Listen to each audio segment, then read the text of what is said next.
Welcome to the class of Human Resource Management.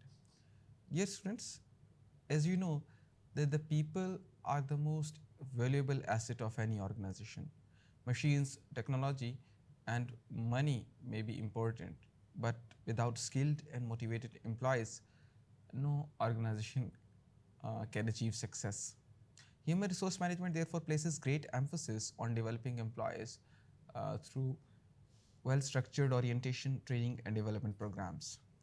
In today's lecture, we will be discussing three closely related concepts: orientation, training, and development, and then examine the step by step process of designing and implementing the effective training program. Yes, students, let's discuss about orientation first. When new employees join any organization, they often feel uncertain, anxious, or even confused about their new environment. To help them adjust quickly and comfortably, organizations conduct orientation programs, also known as induction programs. Orientation is the process of introducing new employees to the organization, its goals, culture, policies, and the people they will be working with. It is the first step in integrating new hires into the company. There are some objectives of orientation. The very first objective is to help the new employees understand the mission, vision, and the values of the organization. Secondly, to provide information about the rules, policies, and the benefits. Thirdly, to make employees feel welcome and comfortable in their new roles. And then to reduce any possible anxiety and turnover during the initial employment period. And finally, to ensure that employees understand their duties and performance expectations very well.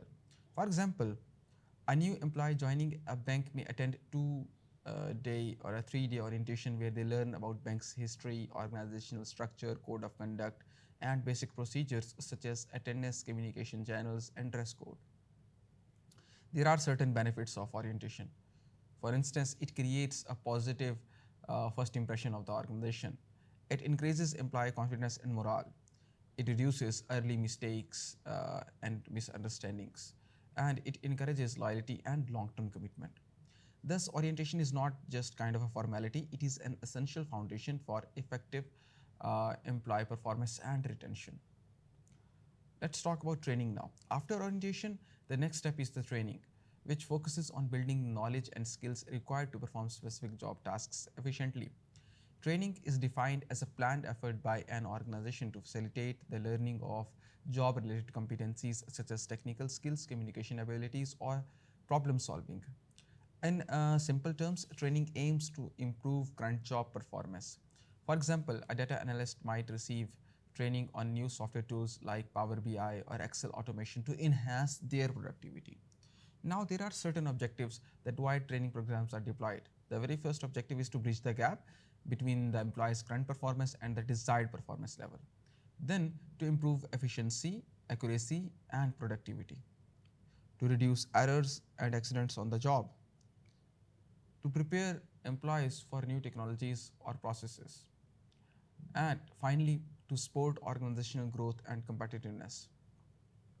Yes, students, training can be short term and specific, focusing on the skills that are required for present tasks.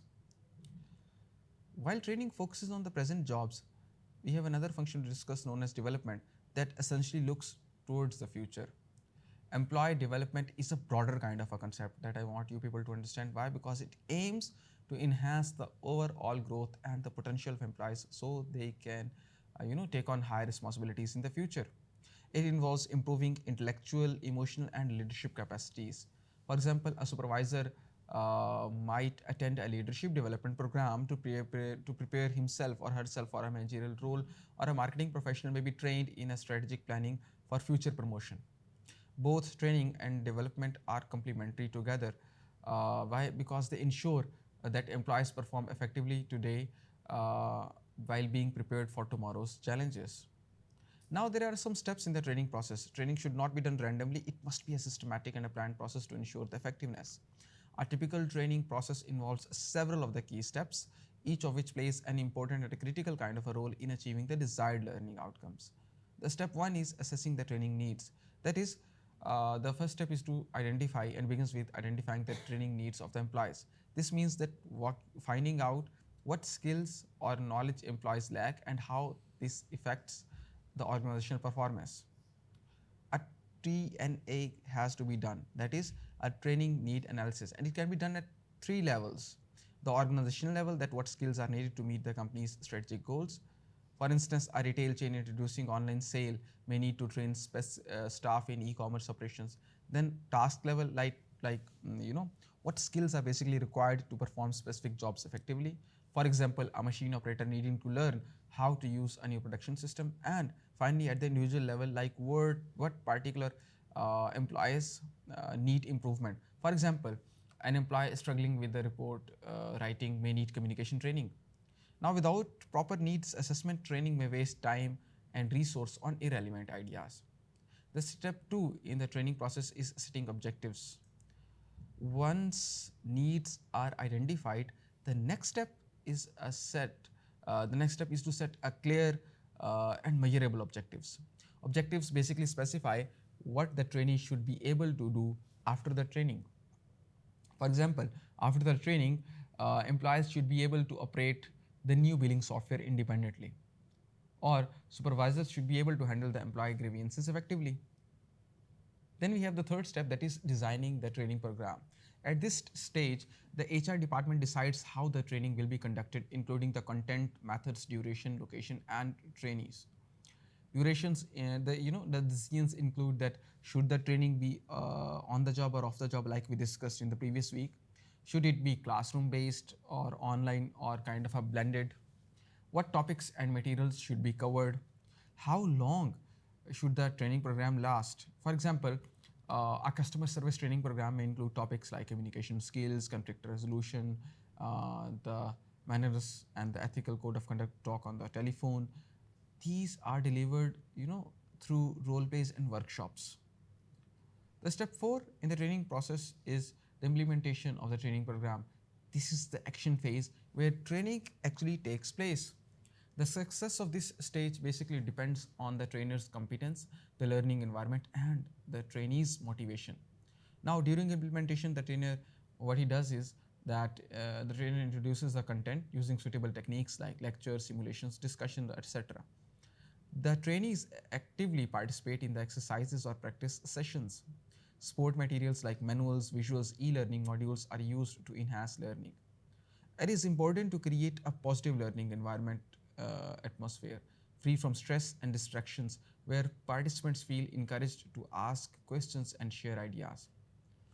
Then we have another step, that is the evaluation of the training program. After the training program ends, it must be evaluated to determine its effectiveness and efficacy. The goal is to find out whether the training objectives were achieved and whether it led to a better job performance or not.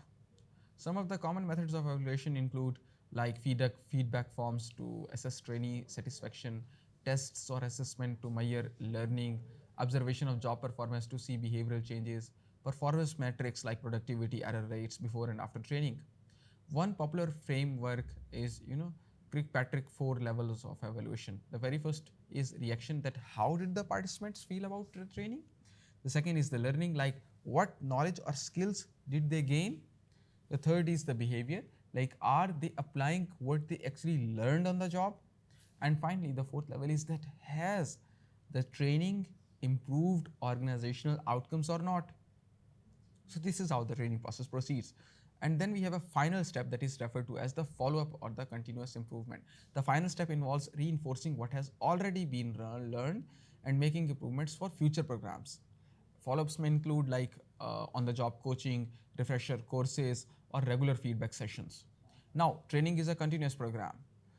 It is a continuous process. As technology and business environments change, employees must keep learning to stay effective.